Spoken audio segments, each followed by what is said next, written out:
Assalamualaikum warahmatullahi wabarakatuh.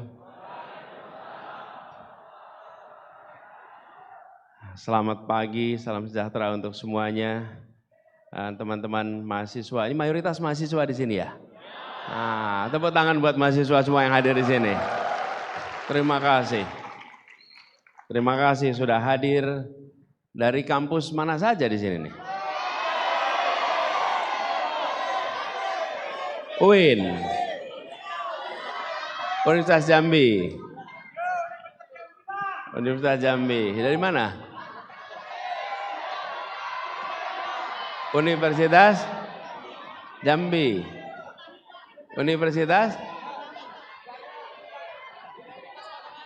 Universitas Batanghari. Nah, yang kuning itu dari mana tuh? Baitur Rahim. Nah, keras tapi nggak bareng-bareng. Jadi nggak kedengeran apa nih? Yang biru itu mana biru? Politeknik Jambi. Ya, mana lagi nih yang belum kesebut? Dari Darul Ulum, Sarolangun. Oke. Anda sendirian? Sendirian. Oke. Baik, teman-teman sekalian. Ya, pokoknya semua saja. Walau tak tersebut namanya lewat mikrofon, insya Allah tercatat kehadirannya dalam catatan perjuangan adik-adik semua ya. Adik teman-teman yang saya hormati, saya senang sekali bisa tiba kembali di Jambi. Alhamdulillah, sengaja saya pakai kaos tulisannya Jambi ini. Biar semua yang lihat tahu ini lagi di Jambi, bukan tempat lain ya. Nah, kami hadir ke sini ingin berdialog dengan teman-teman semua. Ingin mendengar ceritanya, tapi sebelum itu dimulai, saya ingin sampaikan terima kasih pada panitia yang sudah menyiapkan acara ini. Beri tepuk tangan buat teman-teman panitianya. Tadi saya ditemani oleh yang sudah memberikan sambutan tadi, Pak Jazilul Fawaid, Wakil Ketua PKB dari Jakarta, sekaligus Wakil Ketua MPR RI, beliau ini ya. Dan tadi juga Bang Iben Rifa ini asal dari Jambi, alhamdulillah sekarang menjadi salah satu pengusaha sukses di Jakarta. Dan kami minta beliau membantu di tim sebagai deputi pengusaha di timnas kita. Kemudian saya ingin menyapa khusus kepada Ketua TPD Jambi, Pak Sarif Fasa. Mana Pak Sarif Fasa? Oke, Pak Sarif Fasa. Makasih. Dan seluruh jajaran partai di sini ada Nasdem, ada PKS, ada PKB, dan juga teman-teman semuanya. Oh, ternyata nama kampusnya sudah ada di sini. Ya, saya sebut aja ya. Tapi udah ada disebut semua ya tadi ya. Udah. Oh, belum. Nanti saya sebut ada yang kelewatan. Universitas Adibangsa. Kemudian Universitas Jambi. Politeknik Jambi. Stikes Baitur Rahim Jambi. UIN STS Jambi. STAI Darul Ulum Sarolangun yang tadi ya. Wah, ini sendiri tapi mantap suaranya. IAI Nusantara Batanghari. Kenapa sih kalau dipanggil gitu? Hah? Kalau amin nanti gimana gitu ya? Ya. Dan kemudian itu tata-tatanya serta teman-teman mahasiswa semua, pemuda masyarakat Jambi yang mungkin namanya tak tersebut di sini. Saya ingin sampaikan terima kasih karena teman-teman memilih untuk hadir. Ini harian kuliah, pasti teman-teman juga punya kegiatan perkuliahan dan memilih hadir ke sini. Saya pertama ingin sampaikan terima kasih yang sebesar-besarnya. Oke. Kemudian yang kedua, ini adalah sebuah acara yang diberi nama, apa tadi namanya? Tanyo Bang Anies. Saya malah pengennya dibalik, Anies Tanyo mahasiswa Jambi. Iya, saya kesini pengen tanya, apa yang mahasiswa Jambi pikirkan untuk Indonesia supaya lebih baik? Apa yang mahasiswa Jambi pikirkan supaya Jambi bisa lebih baik? Betul tidak? Tentu kita nanti bisa berdialog, kita bisa berdiskusi. Tapi saya ingin bukan sekedar mendengar pertanyaan, saya ingin mendengar pikiran. Anak-anak muda memikirkan masa depan. Anak-anak muda pemilik masa depan. Pemilik masa depan. Sehingga teman-teman pasti punya bacaan atas kondisi sekarang. Dan apa yang harus dikerjakan. Saya sedang menjadi calon bersama dengan Gus Imin. Dan juga ada 2 pasang lainnya. Kita semua salah satu akan dapat tugas. Dan ketika menjalankan tugas, kita harus mengerjakan hal-hal yang menjadi kebutuhan dan hal-hal yang menjadi aspirasi. Itu sebabnya kami juga ingin mendengar di sini. Tapi perlu saya sampaikan pada semua, teman-teman semuanya di sini. Apa itu yang saya ingin sampaikan? Bahwa Republik ini didirikan dengan sebuah tujuan yang tegas. Sebuah tujuan yang tegas. Dan tujuannya adalah eksplisit. Menghadirkan keadilan sosial bagi seluruh rakyat Indonesia. Itu tujuannya. Kadang-kadang kita bertanya, untuk apa Republik ini didirikan? Untuk itu. Sebelumnya kita berada dalam bentuk kolonial. Dan ketika di bawah kolonial tidak ada pikiran keadilan. Yang ada adalah pikiran tentang eksploitasi kekayaan. Apa yang terjadi? Yang kaya Nusantara, alamnya, tapi orangnya di negeri Belanda. Betul tidak? Yang kaya di Indonesia, di Nusantara ini, tapi orangnya yang merasakan kekayaan tinggalnya di mana? Di negeri Belanda. Itu namanya terjadi ketimpangan. Ketimpangan. Pusat perekonomiannya di negeri Belanda, kekayaannya ada di sana, sementara sumbernya ada di Indonesia. Nah, para pendiri Republik bilang jangan diteruskan, berhenti itu, sudah cukup. Sekarang kita ingin agar negeri ini diolah sendiri, dibangun sendiri, supaya terjadi keadilan. Jadi tujuan dari kita merdeka bukan hanya menggulung kolonialisme, tapi tujuan dari merdeka adalah menghadirkan keadilan dan kemakmuran bagi semuanya. Oke? Itu sebabnya kami sekarang menegaskan, kalau ditanya apa yang menjadi visi kami, yang tertulis di poster-poster itu, Indonesia adil makmur untuk semua. Jangan sampai Indonesia adil makmur untuk sebagian. Dan sebagian lain hanya menjadi penonton. Kita ingin menegaskan Indonesia adil makmur untuk semua. Itu yang menjadi misi kita. Nah, mengerjakan itu PR-nya besar. Karena itu kita ingin berdiskusi, ingin berdialog, ingin mendengar. Dan saya perlu tegaskan sekalian teman-teman semua di sini, bahwa untuk kita bisa melakukan perubahan, kami memilih jalur konstitusional. Konstitusional itu apa? Ya jalur pemilu. Kapan? 14 Februari. 5 tahun sekali. Selama 6 jam ruang keputusannya. 7 pagi sampai 1 siang. Di situ ruang untuk kita memutuskan mau ambil rute mana. Kami mengambil rute untuk menyatakan kita perlu perubahan. Karena kondisi yang sekarang banyak ketimpangan, banyak ketidakadilan, dan tidak menempatkan keadilan sebagai prioritas utama dalam kebijakan. Apa efeknya? Yang kecil terus kecil, yang besar makin besar.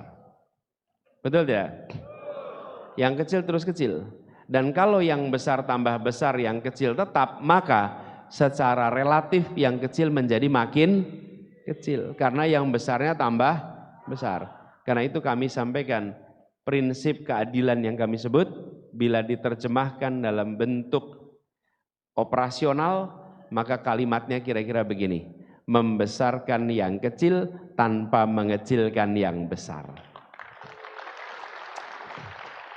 No, jadi yang kecil dibesarkan, tapi yang besar tidak usah dimusuhin. Biarkan yang besar juga besar. Tapi jangan yang kecil itu dibiarkan kecil terus. Contohnya apa? Saya beri contoh aja gampangannya. Teman-teman, kalau mau cari kredit untuk pinjaman, ada 3 jenis yang banyak dicari. 1, kredit motor. Banyak sekali kan? Yang kedua, kredit mobil. Banyak bukan? Yang ketiga, kredit rumah. Betul tidak? Coba perhatikan. Yang di antara 3 jenis ini, yang mencari kreditnya paling sulit yang mana? Rumah. Yang paling mudah yang mana? Tuh.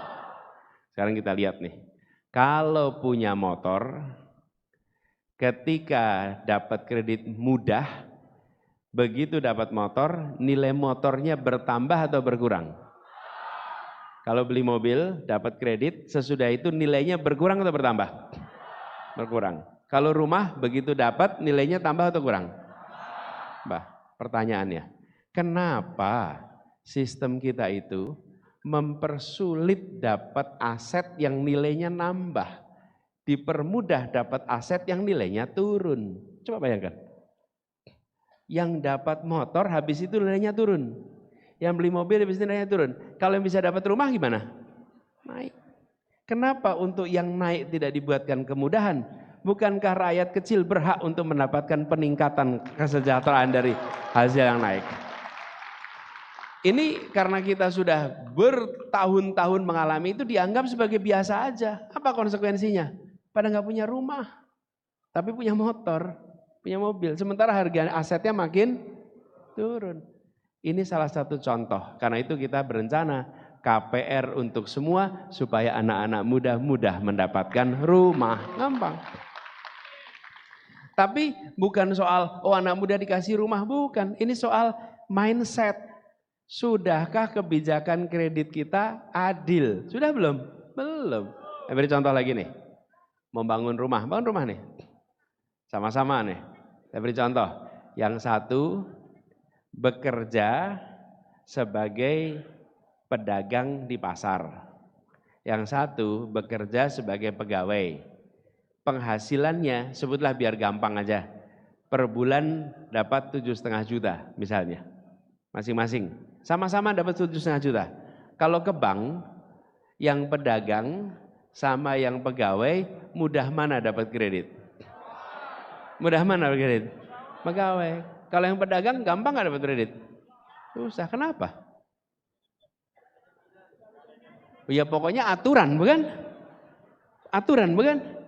Bayangkan kalau Anda jadi seniman, bayangkan kalau Anda jadi budayawan, gimana cari kredit coba? Lah seniman budayawan bukan pegawai. Mereka dari mana bisa punya rumah? Kalau aturan kita selalu menganggap harus sektor formal baru dapat kredit. Kalau informal tidak dapat kredit. Apakah itu adil? Harus diteruskan? Perlunya apa? Perubahan. Jadi bukan soal kita mau mengganti presiden, wakil presiden. Bukan. Ini mau mengubah supaya kebijakan-kebijakan yang saking lamanya berjalan sampai tidak dianggap sebagai masalah. Sehingga banyak dari kita tidak bisa, yang kalimat tadi, yang kecil menjadi besar tanpa mengecilkan yang besar. Itu filosofinya, itu prinsip yang kami ingin dorong. Alhamdulillah sekarang jalan tol sudah sampai ke Jambi, betul tidak? Betul ya? Nah, sudah menuju. Nah, nanti saya cerita sedikit. Nanti saya pengen ceritanya tuh.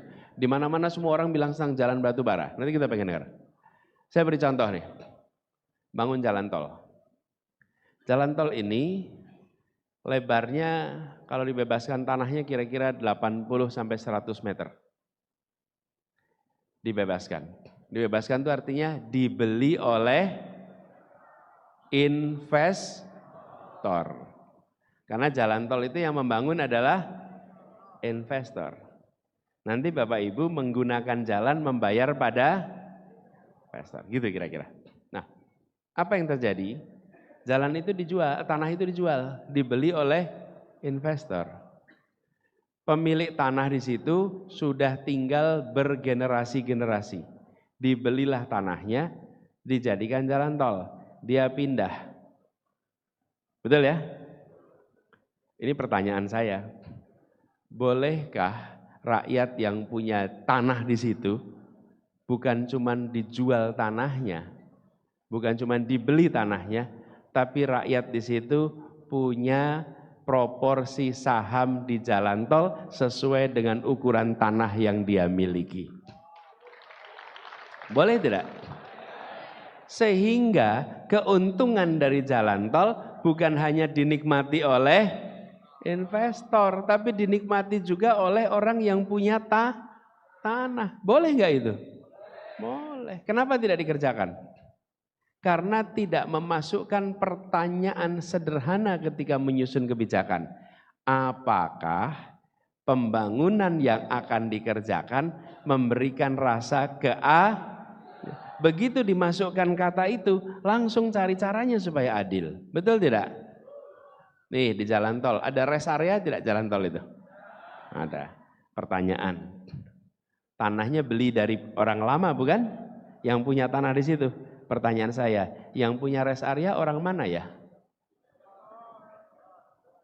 Investor, dari mana kira-kira? Ya dari Jakarta lah.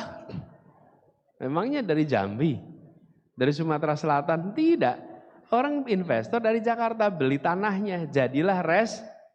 Udah setelah dijual, kira-kira gimana perasaan orang yang menjual tanah itu? Kemudian ketika lihat ribuan mobil berhenti tiap bulan di situ, belanja di situ, makan di situ, apa yang terjadi? Coba dulu saya yang punya, saya bikin sendiri. Betul tidak? Apa susahnya rest area itu diberikan kepada koperasi, desa, kelurahan, kecamatan di tempat yang kelewatan jalan tol? Apa susahnya?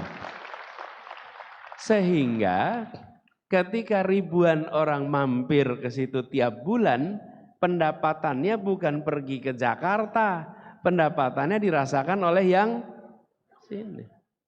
Jadi saya ingin sampaikan kata kuncinya keadilan. Nah, teman-teman di Jambi punya tantangan tersendiri.